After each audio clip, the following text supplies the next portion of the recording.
Halo, selamat datang di channel Ruang Taktik. Di video kali ini kita akan analisis pertandingan Manchester United versus Milan, tentunya dengan format yang berbeda. Di video ini kita akan analisis pertandingan yang kita tahu berakhir dengan skor 1-1 dan Manchester United kebobolan di menit terakhir. Kita juga akan analisis apa sih kekurangan di gol tersebut gitu. Let's go, kita bahas sama-sama. Ada beberapa key point dari pertandingan ini, yaitu high press AC Milan, terus kesulitan MU melakukan progresi, defensive save dari Milan dan MU, terus permainan direct Milan, penetrasi Milan ke sepertiga akhir, dan set piece yang berujung dari gol terakhir. Yang pertama, high press Milan. Nah, Milan kita tahu setelah pandemi itu jadi tim yang unbeaten gitu, bahkan sampai musim ini hingga pertandingan terakhir kemarin melawan Inter Milan. Ini adalah salah satu kunci dari AC Milan, yaitu high press. Dia mampu memaintain level dari high press-nya itu sangat tinggi untuk di Serie A dengan intensitasnya. Nah, ini jadi kunci Milan bisa memuncaki klasemen meskipun di akhir-akhir kemarin berhasil direbut oleh Inter gitu. Itu juga karena Inter bisa membypass dari high pressing Milan. Jadi kalau ketika tim nggak bisa membypass high press Milan ini bakal kesulitan. Ini yang terjadi di pertandingan MU ini. Kita bisa lihat di sini yang pegang bola adalah Alex Telles, terus double pivot MU, McTominay dan Matic itu berada di belakang. Lalu kita bisa lihat ada Bruno Fernandes. Bruno Fernandes di dekat Alex Telles meminta bola dengan dekat. Dan di belakang Bruno Fernandes adalah Simon Kjaer. Nah, Simon Kjaer ini kan center back gitu, dia bisa naik ke depan untuk melakukan press terhadap Bruno Fernandes. Kemudian ada Meite, lalu Kessie yang berada cukup jauh ke tengah, terutama Meite. Kessie dan Meite ini adalah double pivot. Kalau MU mempunyai Matic dan McTominay, maka Milan mempunyai Meite dan Kessie ini. Dan Kessie ini merupakan pengontrol ini tengah AC Milan dalam hal sisi bertahan di fase bertahan. Kita bisa lihat dia nggak menjaga siapapun, tapi dia membaca relawan kapan dia harus naik, kapan harus dia turun. Karena dia sebagai lini belakang juga. Ketika Simon Kjaer naik, terus kemudian di bypass, dia akan menutup lini belakang AC Milan. Inilah yang terjadi di pertandingan ini. High press ini juga yang mengantarkan Milan ke peluang di menit 26. Kita bisa lihat dari situasi high press, Milan bisa memenangkan bola lalu melakukan transisi menyerang cepat, dan di sini adalah Ibrahim Diaz dan Calabria, seorang bek kanan, karena posisi dia yang high press tadi, dia menang bola langsung naik ke depan. Ini adalah salah satu peluang yang terbaik dimiliki Milan. Satu lagi adalah peluang dari Saelemaekers itu untuk pertandingan di babak pertama. Sebetulnya ini adalah medium block dari Milan. Ketika berhasil pressing blocknya turun, di fase pertamanya tadi bisa lewat, dia medium block akan bermain dengan blok medium seperti ini. 4 pemain rapat, 4-4-2 shape-nya. Ini yang bikin MU juga kesulitan dalam melakukan progresi, yaitu dengan mematikan nomor 6 MU. Sama-sama menggunakan double six atau double pivot. Di gambar selanjutnya ada, kita lihat Meite melakukan high press ke Matic di sini.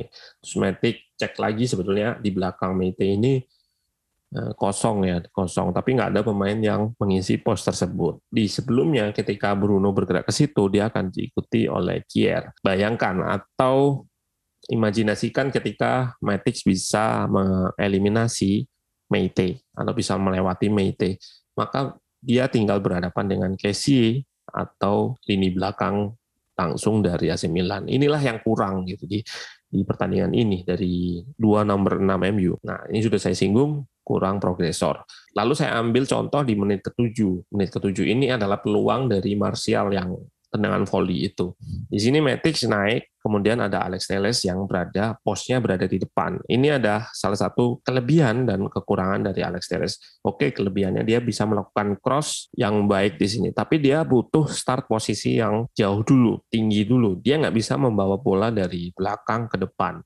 Nah, ini kelebihan dari head to head dengan Luke Shaw bisa melakukan itu gitu. Luke Shaw bisa lari dari belakang ke depan. Bahkan tiap musim itu rata-rata larinya, jarak larinya itu udah berkali naik dari 1 meter ke 2 meter, bahkan di musim ini bisa 4 meter. Itu rata progresi dia membawa bola atau dribble dia. Ini yang membedakan Telles dari Luke Shaw. Bahkan Luke Shaw pun crossingnya juga udah membaik ya di beberapa pertandingan terakhir. Alex Telles butuh start posisi yang tinggi dulu sebelum menerima bola, lalu dia bakal melakukan crossing. Kekurangan lainnya adalah dia terlalu cepat melepas bola. Jadi ketika dapat bola dia biasanya langsung dipassing atau sedikit kontrol langsung dipassing. Itu tadi, dia nggak mampu untuk melakukan progresi dengan bola atau dribble. Nah, ini peluangnya Martial, kontrol bola dan volley yang baik, dan juga save dari Donnarumma yang baik sekali. Ini adalah salah satu contoh lagi ketika Bruno di sini di ruang antar lini.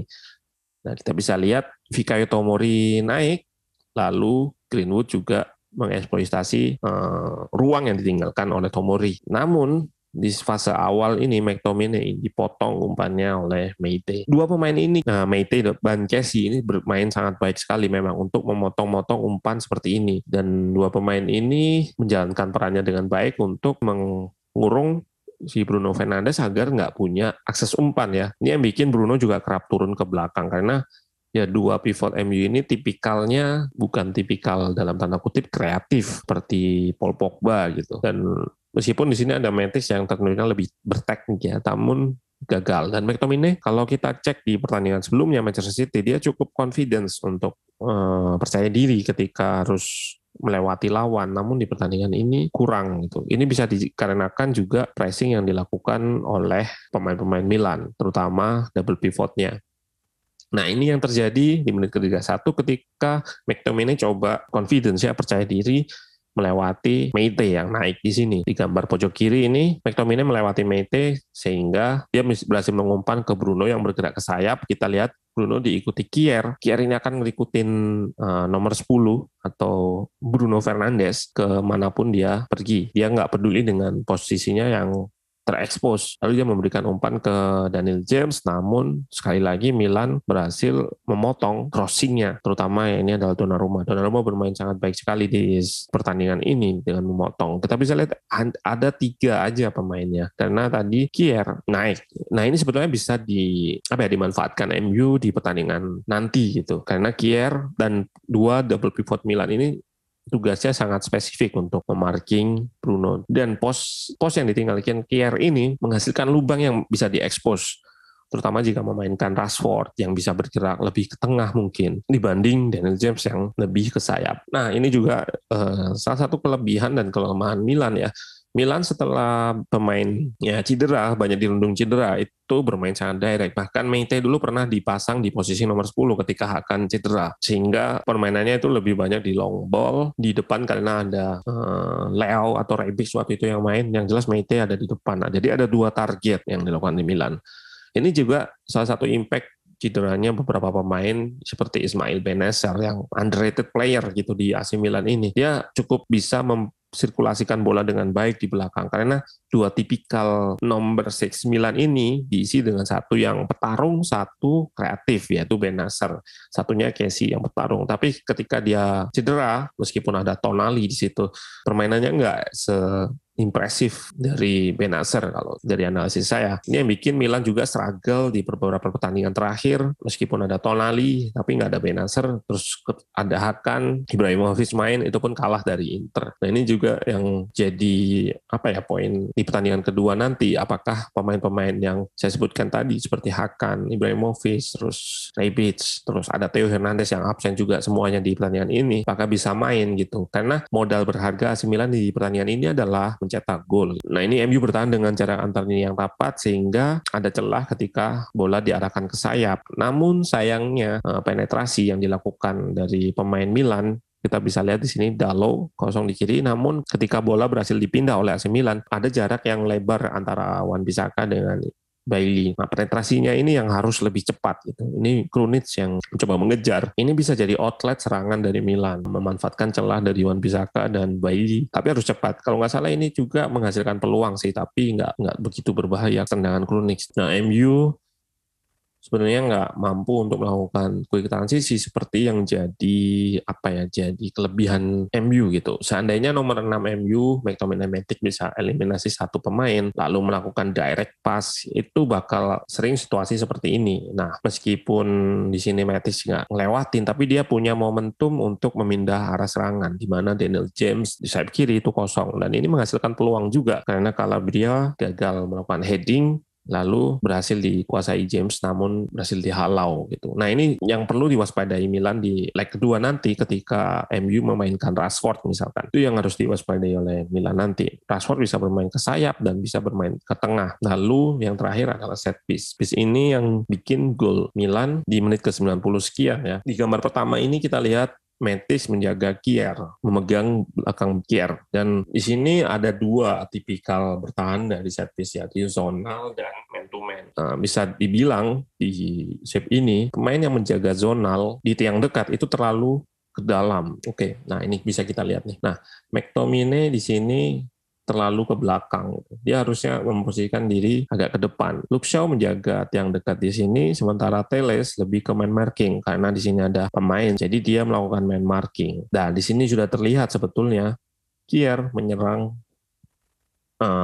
space ini dan Matic pun lepas itu. Karena Bailey udah menjaga ini Casey, Kier udah mulai mengekspos tiang dekat di sini karena McTominay nggak memposisikan diri di situ.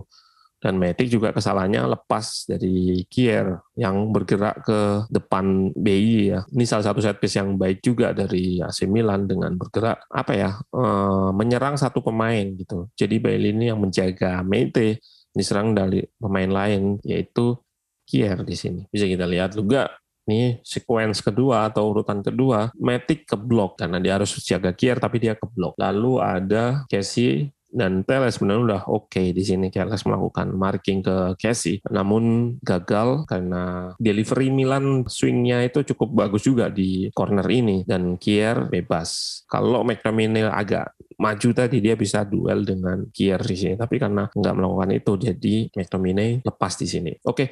Di leg kedua nanti akan sangat menarik ya, karena skornya 1-1 dan Milan banyak dapat insentif di sini pertandingan ini. Artinya dia punya goal away. Nah, pendekatan Milan nanti akan bergantung pada pemain yang available. Kita tahu di kiri sebetulnya ada Theo Hernandez, terus di tengah ada Tonali atau Benacer yang bisa bermain, terus ada Hakan, terus ada Ante Rebic, dan terakhir ada Ibrahimovic. Meskipun tanpa Ibrahimovic pun sebetulnya Milan juga cukup berbahaya ya.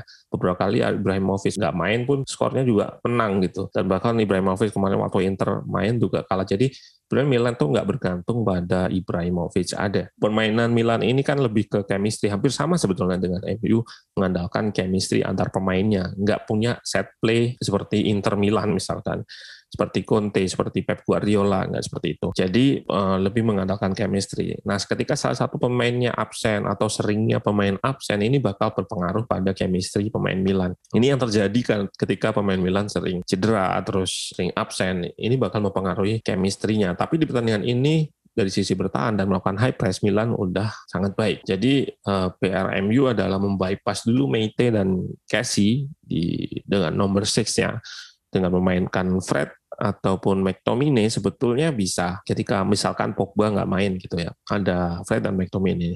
Asalkan dua pemain ini cukup nyaman dengan bola, jangan sering melakukan kesalahan. McTominay terutama pemain yang punya kemampuan untuk membypass itu, seperti yang terlihat di menit 31 tadi. Nah, ini yang harus dilakukan oleh MU dengan membypass high press Milan. Nah, apa yang terjadi ketika Milan nggak melakukan high pressing, ini sangat jarang sekali sih saya lihat untuk Milan nggak melakukan high pressing. Jadi mau nggak mau MU harus melakukan ini. Kemudian gimana caranya memanfaatkan Bruno yang kita tahu tadi di expose sama Kier. Artinya bakal ada satu pemain ya nanti nomor 9 yaitu Martial yang bertanding dengan Tomori. Nah, jika sayapnya Greenwood atau Rashford berani lebih banyak ke tengah, itu akan memberikan space, terutama jika dibantu oleh fullback dari masing-masing, fullback kanan dan fullback kiri. Artinya fullback akan ketemu fullback. Nah, fullback ketemu fullback, satu wingernya akan kosong atau bisa dibilang terjadi overload. sama seperti peluang di menit ke-7 tadi ketika Alex Telles berani naik. Nah, Luke Shaw ke MU mau gitu mengejar Europa League, ya harus full tim sih.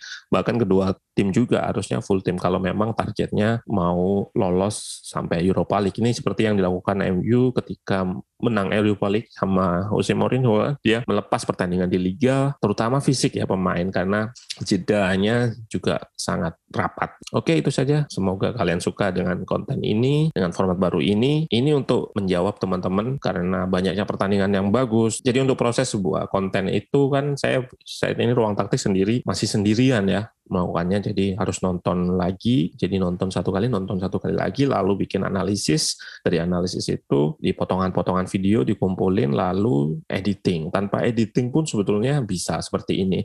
Namun dari awal saya berikan editing itu tujuannya untuk memudahkan. Kenapa harus saya edit segala macam? Untuk memudahkan teman-teman yang membaca. Nah, ketika sekarang nih udah banyak teman-teman yang tahu, dengan harapannya dengan penjelasan seperti ini teman-teman udah paham. Nah, itu sih target saya memang untuk seperti itu dulu, untuk memudahkan dengan video. Tapi video tetap akan saya bikin nantinya.